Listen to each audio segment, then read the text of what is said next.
Welcome to Middle Class Matters. Business news in English. Let us see the continuation of the status of AIIMS. Various AIIMS started in India in the second part.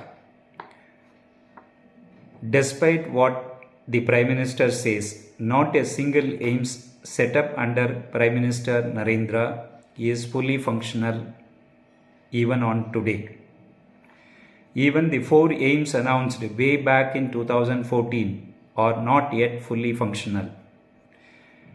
Prime Minister Narendra, in his speech in Karnataka's Mandya district on March 13, claimed that his government has increased the number of AIIMS-like institutions by 3 times. Health Minister Mandavia also tweeted on March 14th that in Narendra Ka Zamana, Narendra's era, AIIMS-like institutions have gone up from 7 to 22. The idea for more AIIMS-like institutions was conceived by the Narendra government soon after it came to power in 2014, but not a single one of these is fully functional till date.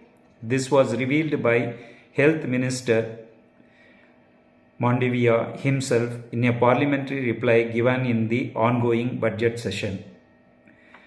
So the total, including all the AIIMS Delhi plus 6 institutions started during the Vajpayee regime plus 16 proposed AIIMS, the total capacity will be increased to 18,250 beds. As many as 16 AIIMS-like institutions have been conceptualized since 2014 under the Pradhan Mantri Swasthata Suraksha Yojana PMSSY, according to the reply given by Mandavia in the Lok Sabha on February 3, 2023. The 16 AIIMS-like institutions are under various stages of operationalization and only limited outpatient department OPD and inpatient department IPD services are available. Already please go through the previous video. You will come to know what is the status of this, exact status of these 16 AIIMS. Some of these 16 AIIMS-like institutions were announced in 2014 itself. For example, AIIMS Gorakhpur, Uttar Pradesh, AIIMS Mangalagiri, Andhra Pradesh, AIIMS Nagpur, Maharashtra, and AIIMS Kalyani, West Bengal. Yet all of these institutions are offering only limited OPD and IPD services and do not figure in the fully functional list. Only the 6 AIIMS-like institutions conceptualized during the last NDA government under the leadership of Mr. Atal Bihari Vajpayee are fully functioning. They are in Bhopal, Patna, Raipur, Rishikesh, Bhubaneswar and Jodhpur. While the government didn't define what it means by the availability of limited OPD and IPD services, Mr. K. Srikant Reddy, Honorary Professor at the Public Health Foundation of India, said a fully functional OPD would mean all departments, as against a select few, are able to offer consultations to patients. Limited IPD services might include only a very few basic services at par with or below what district level hospitals offer. They have to give the number of patients they have actually seen to make clear what the status is. AIIMS Guwahati, Assam, the foundation stone for which Narendra laid in 2017 and which celebrated its 3rd institute date recently, is not offering any OPD or IPD services according to the institute's website. In fact, the website says the institute does not have a single clinical department running. Media reports quoted Assam Chief Minister Hemant Biswas as saying in December last year that the institute will be formally inaugurated to become operational in 2023. Though the establishment and running of these institutions is the responsibility of the Union government, the Health Ministry added in his reply that the state governments too have a role to play. The ministry closely monitors the progress of new AIIMS projects. The completion of works depends upon various factors including transfer of encumbrance-free land by the state government, regulatory clearances, and site-specific issues, is said in the reply. An AIIMS-like institute is not merely brick and mortar. To make it fully functional, there have to be human resources, faculty members, resident doctors, and nurses as well. The lack of faculty, along with many other infra-related issues, can lead to suboptimal functioning of these institutions. Otherwise, on average, it shouldn't roughly take more than 5 years to make them function as per their full capacities, he added. With human resources, both Reddy and Sundararaman stressed that the lack of faculty might be a major speed bump in making these hospitals and colleges functioning. Their appreciations are reflected in the numbers as well. According to a reply given by the Ministry of State in the Ministry of Health and Family Welfare in the Rajya Sabha, Praveen, on December 20, 2022, many of these 16 institutions are reporting a shortage of faculty members by half of the sanctioned strength or more.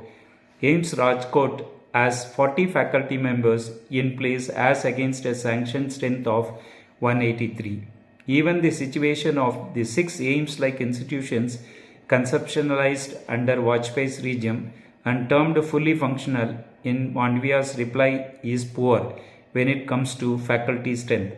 For example, according to Pawar's reply, AIIMS Patna has 162 faculty posts filled as against sanctions strength of 305 members to be posted on a regular basis.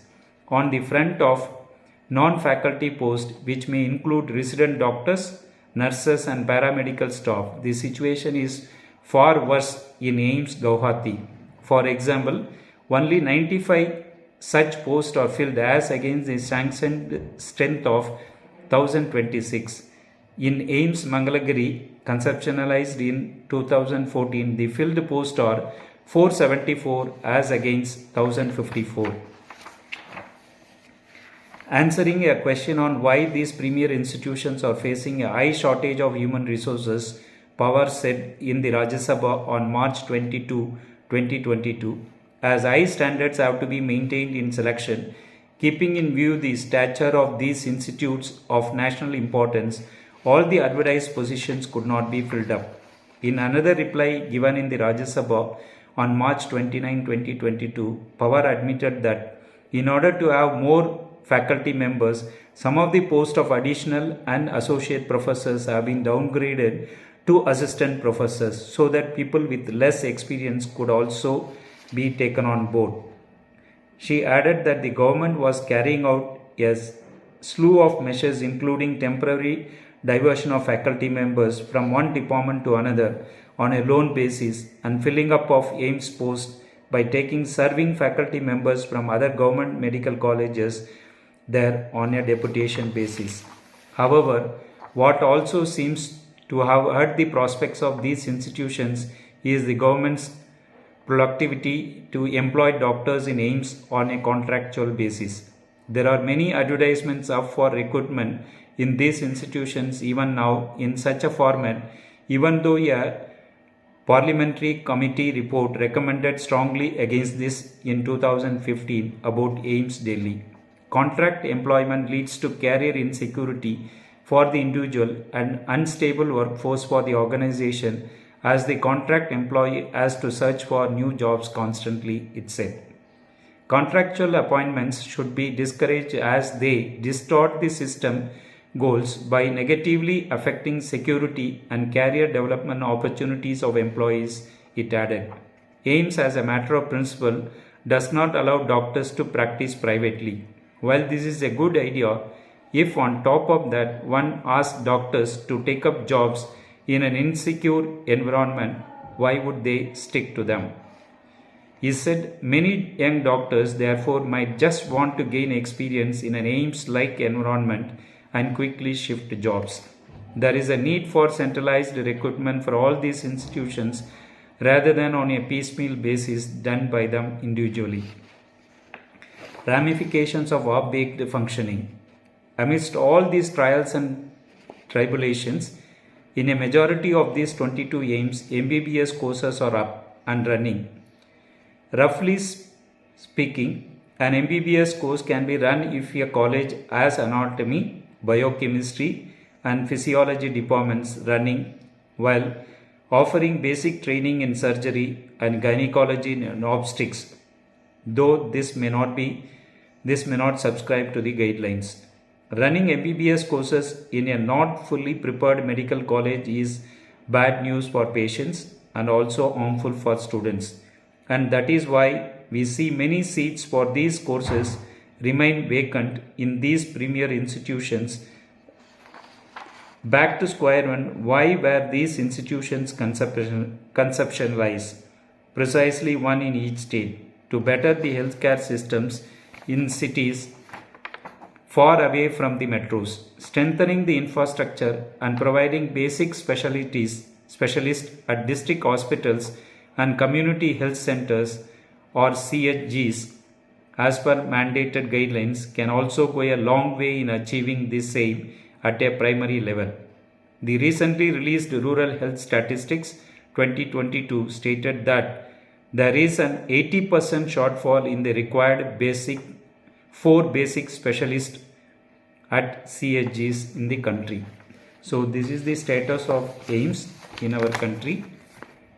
So we will have to be very careful while admitting our children in these institutions. Though seats are available, people have to be very careful because they are not offering proper facilities for training the doctors. And if these type of doctors are coming out, 1920 your batch has been admitted, means these people will be coming out in a year or two, and what will be their position. And while there is enough doctors available in the country, they are not appointing them properly. Paramedical staff also, huge numbers are available in this country, and they are going to Middle East and working in private medical institutions. Why the government is not ready to appoint these people? That is a big question mark. If they wanted to run proper, even if they are starting the MBBS courses with the facility in other district hospitals, at least the district hospital strength can be increased so that they can have more number of staff, because we are not having shortage of medical professionals in this country, either the doctors or the paramedical staff, but the government is not willing to spend, even though they are collecting huge taxes from the middle class and lower middle class people for whom these institutions can cater as service providers. Please like the video, subscribe to the channel, please share with your friends so that people who are interested in admitting their children in the MBBS courses, they can come to know what is the status and what is the how many AIIMS are there, and all this. This can be a information sharing to the people who are in need. Thanks for watching.